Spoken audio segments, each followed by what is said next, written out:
Prezadas amigas, prezados amigos, uma boa noite a todos. Estamos iniciando mais um podcast Conversando com Kardec.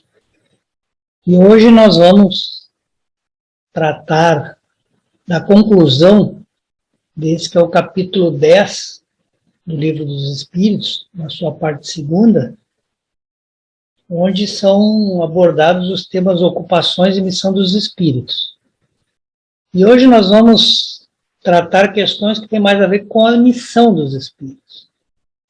Então, começando na questão 578, que continua o nosso estudo da semana passada, a pergunta é se o espírito pode falir na sua missão por um erro dele, por uma falta dele, por uma desídia, por falta de empenho, falta de vontade. Os espíritos nos respondem que pode, o espírito pode falir na missão que lhe foi dada, né? Não sendo um espírito superior, ele ainda está sujeito ao erro, né? Sujeito ao erro, sujeito a falir na sua missão, sujeito a não concluir a sua tarefa. E aí perguntaram, então, quais são as consequências para o espírito que não consegue realizar a sua missão. E aí os espíritos nos esclarecem que o castigo, a punição que esse espírito recebe é exatamente a necessidade de começar tudo de novo. Então, muitas vezes ele se empenha, ele trabalha, ele leva até um ponto, e aí não consegue realizar, e na próxima oportunidade ele vai ter que começar tudo de novo, né? Além disso, né, ele sofre as consequências de qualquer mal que haja causado. Ou seja, se essa erro, essa falta dele veio a trazer prejuízo ao próximo, então nós temos uma lei de causa e efeito que obriga ele a enfrentar as consequências do mal que ele possa ter praticado. Questão 579 pergunta que, já que é Deus que nos dá a missão, né, como é que pode Deus confiar uma missão importante, e talvez até de interesse geral de toda a sociedade, para um espírito que pode falir nessa missão? Então aí os espíritos nos respondem com uma pergunta, né? Eles dizem, Deus não sabe se o seu general obterá a vitória ou será vencido? Ele o sabe. Ou seja, Deus já sabe de antemão se a gente vai vencer ou não, né? Então, quando ele tem um plano muito importante, que é um plano que tem que ser executado, tem que ser levado a termo, ele não vai dar essa tarefa, essa missão para um espírito que vai falir. Ele vai dar para um espírito que ele sabe que não vai abandonar a obra no meio do caminho, né? Então, se nós aqui, por exemplo, tomarmos, por exemplo, Kardec, né? Embora muitos se atenham bastante na questão de que Kardec perguntou ao Espírito da Verdade se ele não cumprisse sua missão, o que aconteceria? E o Espírito da Verdade respondeu que outro faria. Embora o Espírito da Verdade tenha colocado isso, a verdade é que Kardec foi um espírito escolhido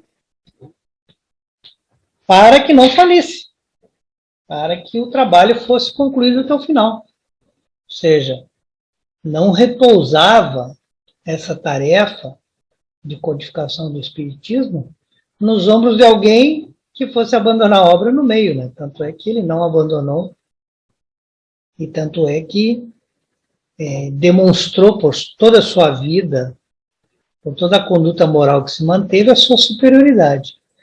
Então, o que nós nos atrapalhamos é que nós não conhecemos o futuro, né? Deus não nos permite saber o futuro. Isso não quer dizer que Deus não saiba o futuro. E Ele sabe. É importante que a gente diga isso. Então, Ele consegue fazer os planejamentos. Se é uma obra que pode vir a falir sem uma consequência que não seja natural para a trajetória da humanidade, aí Ele pode realmente colocar um espírito que estará no seu livre-arbítrio concluir uma tarefa. Mas quando ela é relevante realmente, isso não acontece. Na pergunta seguinte, é perguntado aos espíritos sobre um espírito que encarna para cumprir uma missão, se ele tem as mesmas condições que um espírito que reencarna para uma prova. Então, pergunta aqui tenta fazer com que haja uma diferença entre missão e prova, embora a gente saiba que muitas vezes é usado missão e muitas vezes é usado o termo prova, né? Então, a prova ela é sempre uma missão. Mas o que diz aqui é no sentido de definir missão como alguma coisa mais nesse sentido de que não pode haver falha. Que o espírito já não está mais sendo provado. É certo que ele vai ter o êxito. Então, a diferença, né, entre o espírito que vem para esta missão, que deve dar certo, que Deus já sabe de antecedência que dará certo, e o espírito que vem para provar se vai conseguir ou não, é que o primeiro vai ter que ter experiência suficiente para concluir a tarefa. Então ele tem que ser selecionado, esse espírito, exatamente por já ter experimentado coisas semelhantes e ser desincumbido de tarefas semelhantes. É isso que vai credenciá-lo a ser esse missionário da missão que não pode falhar. Se não for o caso, a sua missão é a prova. Ele pode concluí-la ou não, de acordo com a sua vontade e o seu empenho.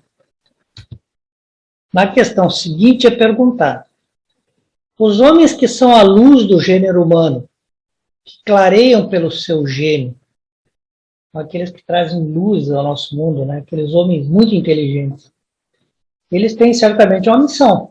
Então, se nós pensarmos nos grandes cientistas que trouxeram grandes revelações a seu tempo, certamente eles cumpriam a missão, né? Mas, entre esses homens, né, de gênio, que cumprem a missão, há os que erram, né? E que, ao invés de propagarem grandes verdades, acabam propagando grandes erros, né? Que depois, com o tempo, vai se confirmar que aquele era um conceito errado, embora aquele espírito se mostre durante toda essa encarnação como um espírito de gênio, muito inteligente, mas ele acaba propagando coisas que não são verdade. Então, como é que se deve considerar essa missão especificamente? Do espírito que vem com uma grande inteligência, mas acaba divulgando coisas que não são verdade. Então, os espíritos respondem que deve-se considerar a sua missão como se eles tivessem enganado a si mesmo. Na verdade, eles não estavam preparados para a tarefa que eles assumiram e por isso eles faliram. Entretanto, dizem os espíritos, é preciso ter em conta as circunstâncias. Por que as circunstâncias? Porque o que vale é a circunstância. Né? O que vale, né, é exatamente por que ele errou. Então diz assim, os homens de gênio devem falar segundo os tempos. Então, é um erro, porque naquele tempo ainda a humanidade não tinha condições de entender toda a verdade? Pode ser, né? Então, tudo há tempo de acontecer, e as revelações a gente sabe que elas se dão pouco a pouco, né? Então, o que parece o errôneo hoje para nós, parece uma coisa passada, pueril, que não tem nem cabimento acreditar, em alguma época foi o instrumento de nós desenvolver a nossa inteligência. Foi por ali que nós conseguimos criar uma nova concepção, mesmo no erro. Ela foi importante, ela teve um propósito, né? Então, para o tempo que aquele cientista veio, que aquele homem de gênio veio, talvez aquilo fosse o que pudesse, ou que era suficiente, né, para aquela época. Então, também a gente não pode condenar todo o erro do passado. A gente aprende com o erro, né? Então, às vezes, o erro é um exercício para se encontrar a verdade.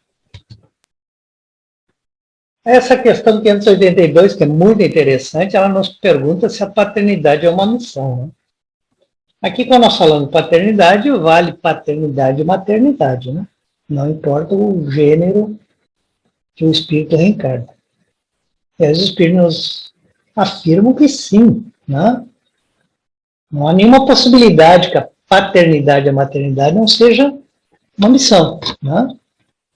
E é também um dever que nós temos, um dever muito grande, né? E um dever pelo qual nós vamos responder no futuro. Um dever que nos obriga a arcar com as responsabilidades decorrentes desse dever, se a gente cumpriu ou não cumpriu.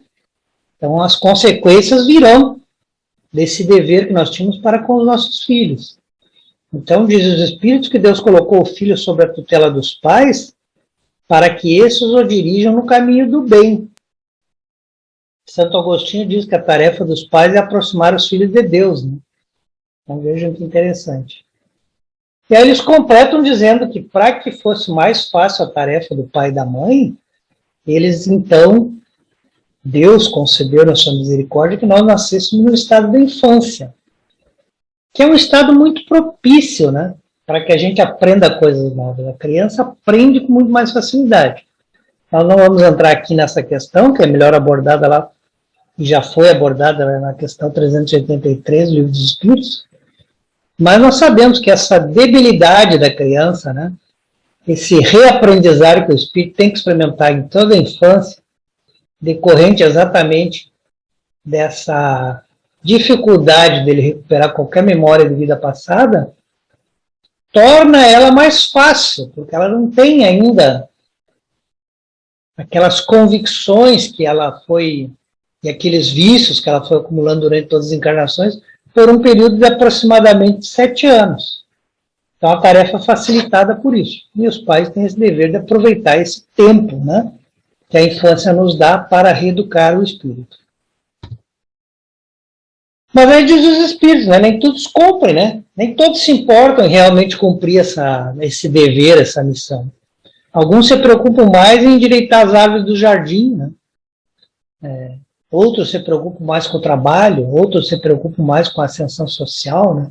E descuidam de endireitar o caráter do espírito que foi confiado para aquela família, né? Então, se o espírito, o filho, né? Se o espírito reencarnante, ele não aproveita a sua encarnação por falta de ter sido bem educado pelos pais, os pais serão responsabilizados, eles vão ter que carregar a pena, né? A penalidade dessa falta que eles tiveram. E o que é essa pena? É o sofrimento dos filhos, né? Então, todo sofrimento que o filho tiver, os pais vão sentir o efeito disso, porque eles vão saber que é por falta de responsabilidade deles, por falta deles ter que cumprir o seu dever, né? Porque eles não fizeram o que deveriam. E todos nós sabemos que o pai e a mãe sentem muito quando vê um filho sofrer, né? Então, esse sofrimento do filho vai sempre recair sobre ele, porque ele vai ter a certeza que ele poderia ter mudado aquilo, que ele poderia ter feito o filho trilhar um bom caminho.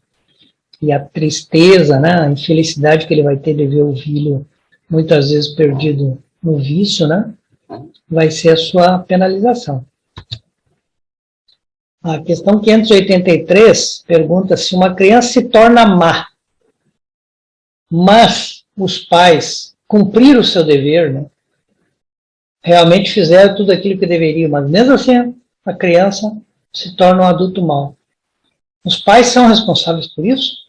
Claro que não, né? Porque a gente sabe que os filhos têm todas as experiências das encarnações anteriores que a partir da adolescência também vão começar a repercutir na sua mente. E aí é nesse momento que ele vai escolher pela educação que ele recebeu do pai ou pela educação, pelas suas tendências que ele já tinha acumulado durante todas as encarnações. Então o pai não pode ser responsável pela má escolha do filho, quando ele propiciou uma boa educação, né?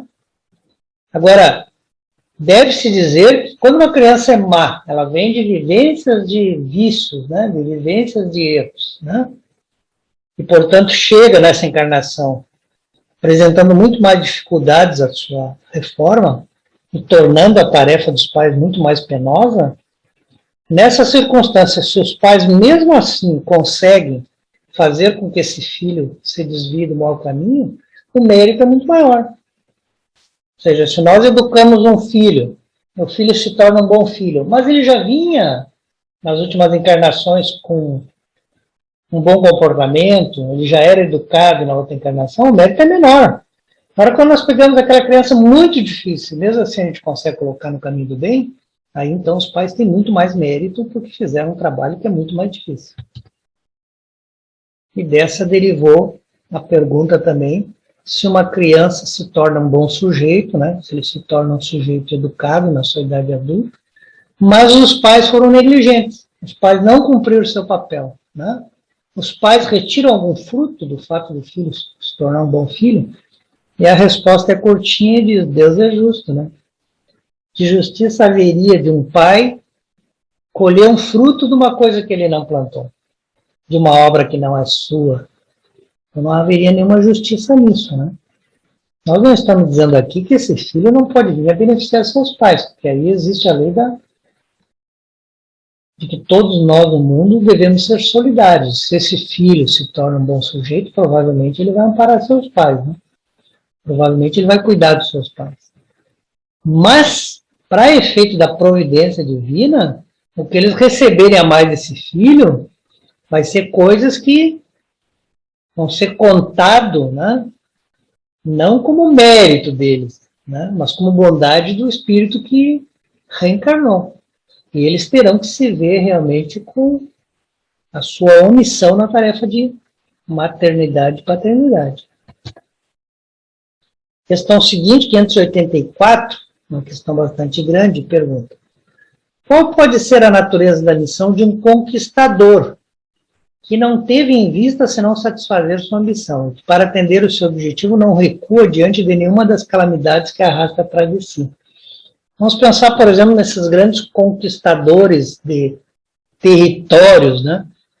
Nesses imperadores antigos, reis antigos, né? Que travavam guerras após guerras, conquistando, cada vez sendo o rei de uma área maior, de um território maior, né? Então a pergunta é a respeito disso, né? Só queria satisfazer sua ambição. Tá? Então, qual pode ser a natureza de uma missão dessas?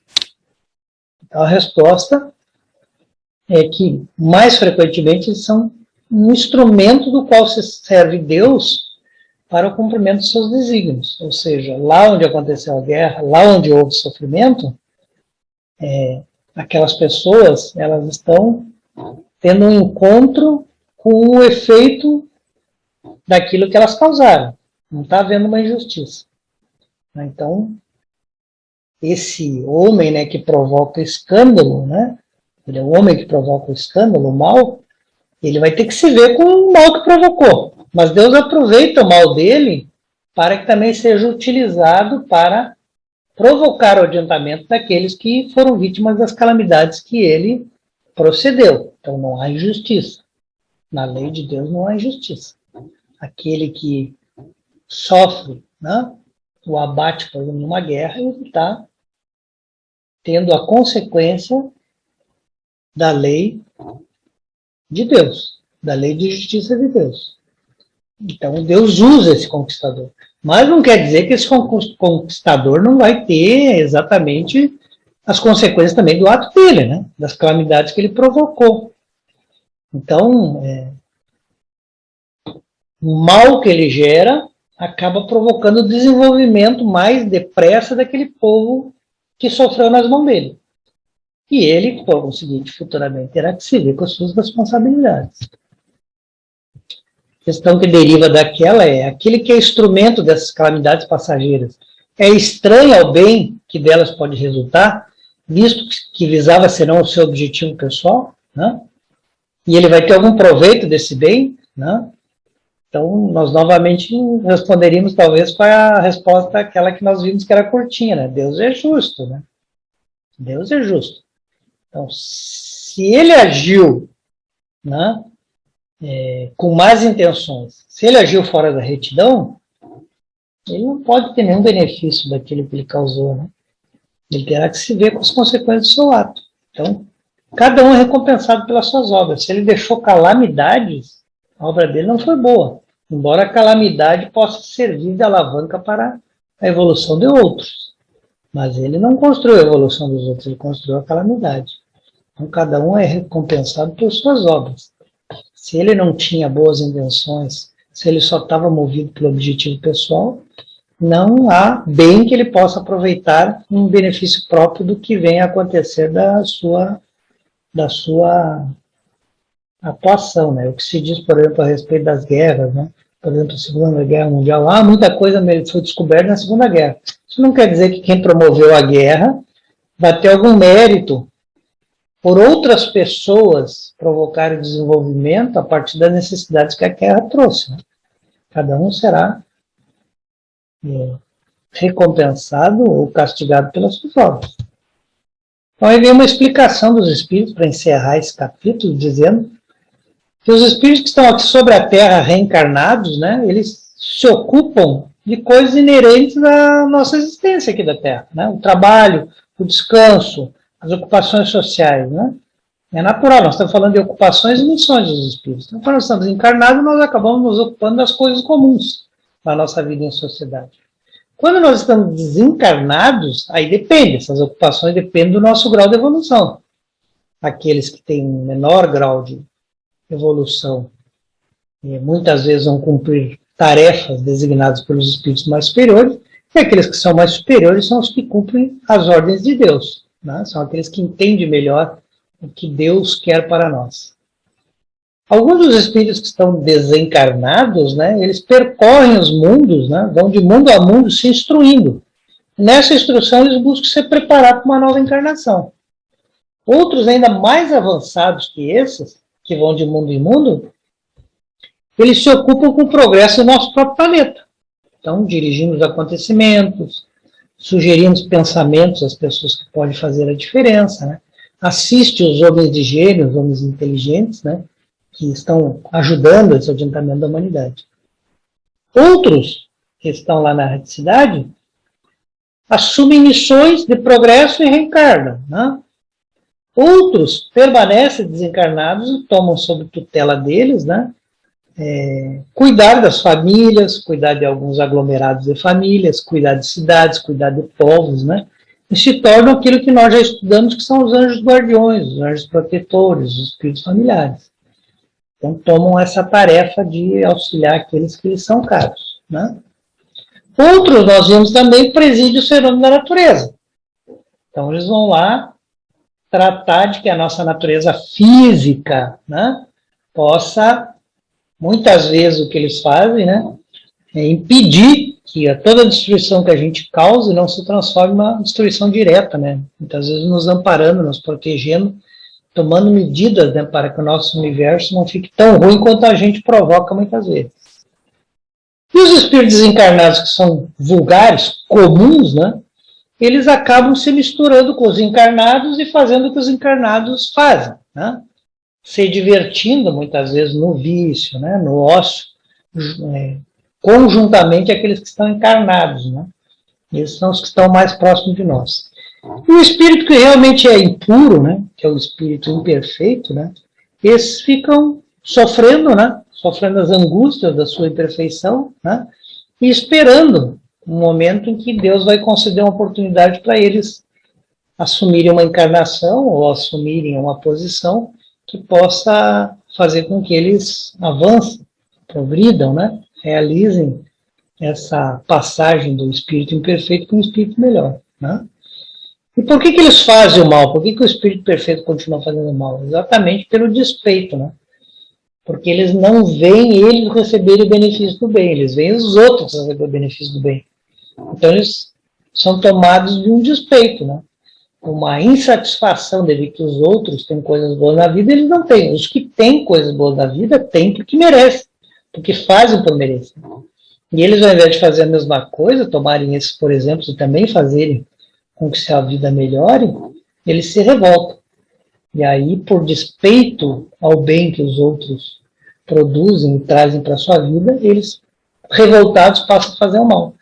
É mais ou menos uma situação que muitos de nós, né, ou quase todos nós, ainda vivemos, né, que é esse sentimento de revolta. Aliás, o livro dos Espíritos diz isso, né, que o planeta Terra, ele acaba recebendo aqui uma série de espíritos revoltados, né, que ainda não aceitaram realmente a Deus, as suas leis, né, a sua providência, a sua justiça. Por isso é essa afinidade que nós temos de todos aqui estarmos reunidos. Encerramos assim esse capítulo 10, na próxima semana vamos começar o capítulo 11. Pedimos que os espíritos amigos, que sempre nos amparam, cuidam de nós, possam visitar a cada um dos lares daqueles que nos escutam em suas casas, amparando aqueles que estão nos escutando, as suas famílias, fazendo com que tenhamos uma boa semana. Nós aguardamos aí o próximo encontro na próxima quarta-feira.